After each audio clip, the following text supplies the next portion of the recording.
नाही, ओबीसीला डावलणं नाही, ओबीसीला खच्चीकरणच करण्याचा प्रयत्न आहे. एक तर ओबीसीची मतं घ्यायची आणि ओबीसी नेतृत्वाला डावलायचं, ओबीसी नेतृत्व संपवून टाकायचं, हा सरकारचा एकूण कट दिसतोय.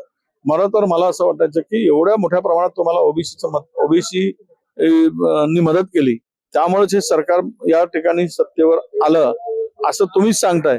मग मतदान ज्या वेळेस सरकार येतं त्यावेळेस तुम्ही ओबीसी नेतृत्वाला का डावलता? भुजबळ आहे असे नेते आहेत की जे ओबीसीच्या संकटाच्या वेळेस खंबीरपणे उभं राहणार नेतृत्व आहे. समस्त महाराष्ट्रातील ओबीसी साठी एक नेता म्हणून सगळेजण त्यांच्याकडे बघतात. ओबीसी असणं आणि ओबीसीचं नेतृत्व करून ओबीसीला न्यायासाठी रस्त्यावर उतरणं यातला फरक आहे. रस्त्यावर उतरणारा नेता कोण असेल तर ते छगन भुजबळ आहे. आणि त्यामुळे मला असं वाटतं की भुजबळ साहेबांवर हा अन्याय नव्हे तर ओबीसीवरचा अन्याय आहे. एकंदरीत भुजबळ साहेबांचा वापर करून त्यांना आता थेट मंत्रिमंडळामध्ये बाहेर काढलं असं सुद्धा तुमचा आरोप आहे. एकंदरीत काय वाटतं? नाही हे नक्कीच आहे. तेच सांगतोय आम्ही की ओबीसी चळवळच संपवून टाकायची, ओबीसीचा वापर करायचा आणि फेकून द्यायचं ही सरकारची भूमिका आहे.